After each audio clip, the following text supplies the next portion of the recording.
السلام علیکم ناظرین کرام، نئی ویڈیو میں آپ کو خوش آمدید کہتے ہیں۔ سہیل آفریدی ہر جگہ کامیابی کے جھنڈے گاڑ رہے ہیں۔ سہیل آفریدی کے اقدامات، ان کے بیانات سے، ان کی اب تک کی ہونے والی پیش رفت سے وفاقی حکومت اور اسٹیبلشمنٹ اتنی زیادہ خوف زدہ ہو چکی ہے کہ اب 2.5 سال پرانے مردے اکھاڑنے کی کوشش کی جا رہی ہے، لیکن اس میں بھی ان کو ہی ذلت و رسوائی کا سامنا کرنا پڑ رہا ہے۔ وفاقی حکومت جب سہیل آفریدی کے تمام راستے روکنے میں ناکام ہوتی رہی تو اب سہیل آفریدی کو نااہل کروانے کی کوشش کی جا رہی ہے۔ اس وقت بیانیہ یہ بنایا جا رہا ہے کہ سہیل آفریدی کو نااہل کروایا جائے اور اس کو وزارت اعلیٰ کے عہدے سے ہٹوایا جائے۔ کیا اس وقت پلاننگ چل رہی ہے وفاقی حکومت اور اسٹیبلشمنٹ کے درمیان؟ اس پر بات کریں گے۔ پھر پنجاب میں CCD کے ذریعے جو جعلی مقابلے کروائے جا رہے ہیں، یہ آنے والے دنوں میں، آنے والے چند مہینوں میں کیسے نون لیگ کے خلاف سارے 302 کے پھندے بننے والے ہیں، اس پر بات کریں گے۔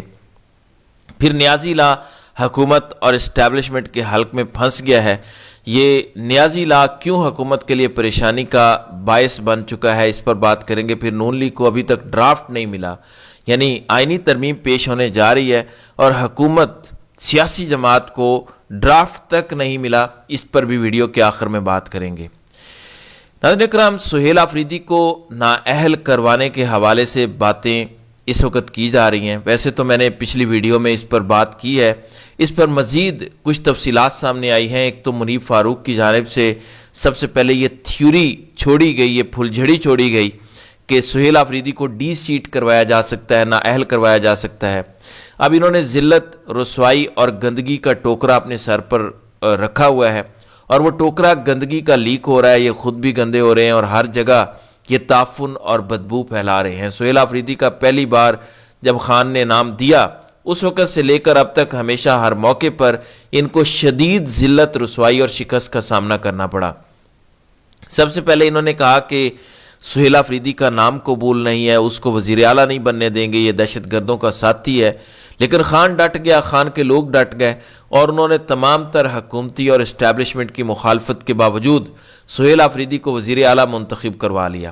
ایک ووٹ بھی سہیل آفریدی کا نہیں ٹوٹا، وہ وزیر اعلیٰ بن گیا تو کہا گیا کہ یہ جو استعفیٰ ہے گنڈا پور کا، اس کی تصدیق ہوگی، دستخط میچ نہیں کرتے۔ اس میں بھی جب ذلت و رسوائی کا سامنا کرنا پڑا تو پھر کہا گیا حلف نہیں لیں گے، جب پشاور ہائی کورٹ جب تک اس کے بارے میں فیصلہ نہیں کرتی کہ وزیر اعلیٰ کا انتخاب آئینی اور قانونی طور پر درست نہیں ہوا، اس میں بھی پھر ذلت و رسوائی کا سامنا کرنا پڑا۔ عدالت نے کہا کہ اس میں استعفے کی تصدیق کی ضرورت ہی نہیں ہے اور سہیل آفریدی سے حلف لیا جائے۔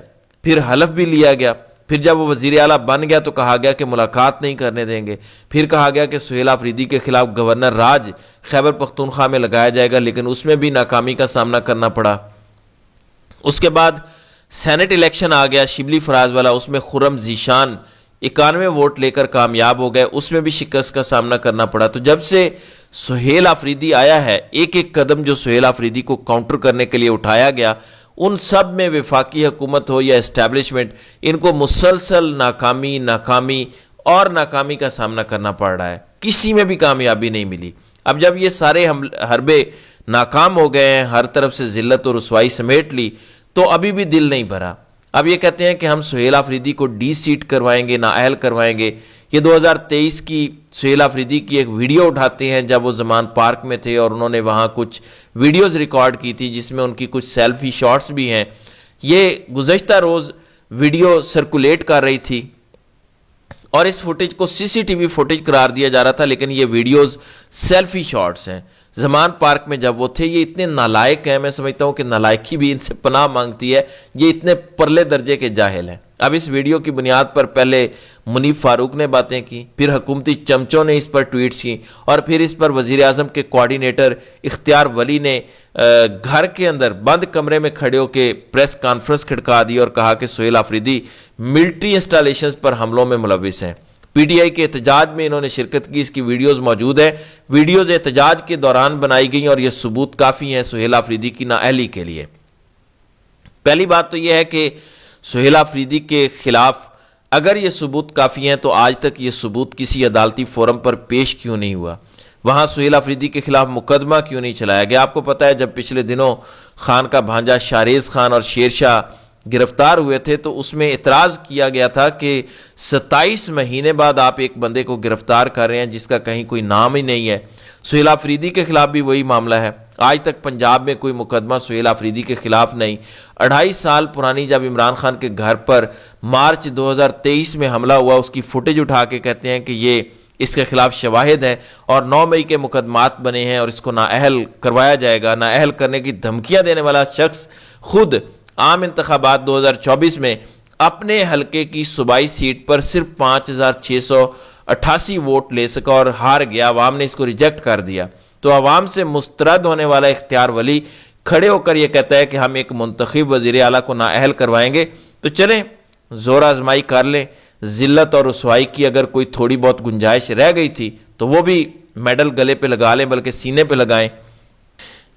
دوسری جانب پولیس مقابلے جو مریم نواز کی زیر قیادت پنجاب کے اندر CCD کے ذریعے کیے جا رہے ہیں، تفصیلات کے مطابق اپریل 2025 سے اب تک 6 مہینوں میں تقریباً 1000 سے زائد ملزمان اس میں پولیس مقابلوں کے اندر مارے گئے ہیں۔ اس کی کوئی تصدیق نہیں ہے، کوئی ویریفیکیشن نہیں ہے کہ یہ سارے ہی مجرم تھے، یہ سارے مریم نواز کی نگرانی میں ہو رہے ہیں۔ مریم نواز مختلف تقاریب میں کہہ چکی ہیں کہ وہ میرٹ پر پولیس افسران کو تعینات کر رہی ہیں اور سب DSP لیول سے اوپر کے لوگ جو ہیں ان کے تقرر و تبادلے بقول مریم نواز وہ خود کرتی ہیں اور میرٹ کی بنیاد پر کرتی ہیں۔ تو اس کا مطلب ہے کہ جو CCD بنائی گئی اور اس کے ذریعے جو پولیس مقابلے ہو رہے ہیں وہ بھی غالباً مریم نواز ہی کی ناک کے نیچے ہو رہے ہیں اور ان کی مرضی اور منشا کے مطابق ہو رہے ہیں۔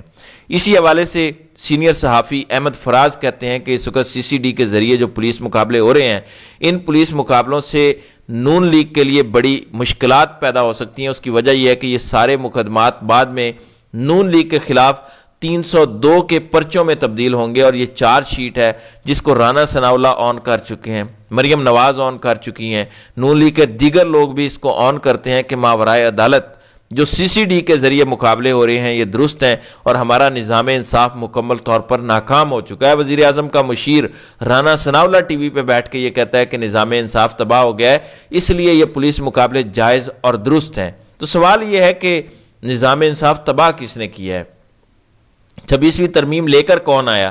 27ویں ترمیم کون لے کر آ رہا ہے؟ اس کے علاوہ نظام انصاف میں اپنے بندے فٹ کر کے کیسے اس کا کباڑا اور جنازہ نکالا گیا اور اب کہتے ہیں کہ نظام انصاف تباہ ہو چکا ہے؟ تو یہ سارے لوگ حصے دار ہیں۔ تو یہ چارج شیٹ تیار ہو رہی ہے اور کل کو یہی پولیس مقابلے 302 کے مقدمات بنیں گے مریم نواز اور ان کی حکومت کے خلاف۔ تو اس کی بنیاد پر شریف خاندان ایک بہت بڑے لپیٹے میں آنے والا ہے۔ دوسری جانب نیازی لا، اس وقت ہماری اسٹیبلشمنٹ اور نون لیگ کی حکومت کے لیے نیازی لا بہت زیادہ تکلیف کا باعث بنا ہوا ہے۔ نیازی لا جو عمران خان کے ساتھ منسوب کیا جاتا ہے، یہ نیازی لا اس وقت حکومت اور اسٹیبلشمنٹ کے حلق میں پھنس چکا ہے۔ یہ سمجھ نہیں رہے کہ اس کو نکالیں کیسے یا اس کو نگلیں کیسے۔ منیب فاروق یہ کہتے ہیں کہ خواجہ آصف نے جو نیازی لا کی اصطلاح استعمال کی ہے یہ خطرناک ہے۔ یہ بیانیہ بنایا جا رہا ہے کہ یا ملک چل سکتا ہے یا عمران خان کی سیاست، یعنی نیازی لا کو بنیاد بنا کر یہ پروپوگنڈا ابھی یہ کیا جا رہا ہے کہ عمران خان اور ملک کی معیشت کو اگر چلانا ہے تو پھر دونوں میں سے ایک کا انتخاب کرنا پڑے گا۔ یعنی اب اس نیازی لا کو بنیاد بنا کر کیا عمران خان کے خلاف کوئی نیا مقدمہ یا خدا نہ خواستہ یہ عمران خان کو ایلیمینیٹ کرنے کی بات کر رہے ہیں؟ اس پر تحریک انصاف کو بڑا سخت رد عمل دینا چاہیے کہ کیسے اس طرح کی بات کی جا سکتی ہے۔ جو حکم عمران خان دیتے ہیں اب وہ عوام کے اندر ایک قانون کی حیثیت اختیار کرتا جا رہا ہے۔ اصطلاحاً میں یہ بات کر رہا ہوں، عوام چونکہ بہت بڑی تعداد میں عمران خان کے ساتھ ہے تو اس لیے عمران خان کی کہی ہوئی بات کو وہ بہت زیادہ وزن دیتے ہیں۔ پھر PTI کے فیصل چودھری، جمعیت علماء اسلام کے سینیٹر کامران مرتضیٰ، دونوں کی جانب سے اس بات کی تصدیق کی جا چکی ہے کہ 27ویں ترمیم آ رہی ہے۔ یہ ترمیم پیر کے روز سامنے آئے گی۔ ابھی تک کسی کو ڈرافٹ نہیں دیا گیا۔ سوال یہ پیدا ہوتا ہے کہ کیا یہ حالات ہماری اسٹیبلشمنٹ اور حکومت کے لیے سازگار ہو پائیں گے؟ 27ویں آئینی ترمیم کروانے کے بعد، تمام تر خواہشات پوری کرنے کے بعد بھی اگر حالات سٹیبل نہ ہوئے تو پھر کیا ہوگا؟ یہ وہ سوال ہے جس پر فی الحال کوئی غور نہیں کر رہا، لیکن آنے والے دنوں میں سب سے اہم سوال یہی بننے والا ہے۔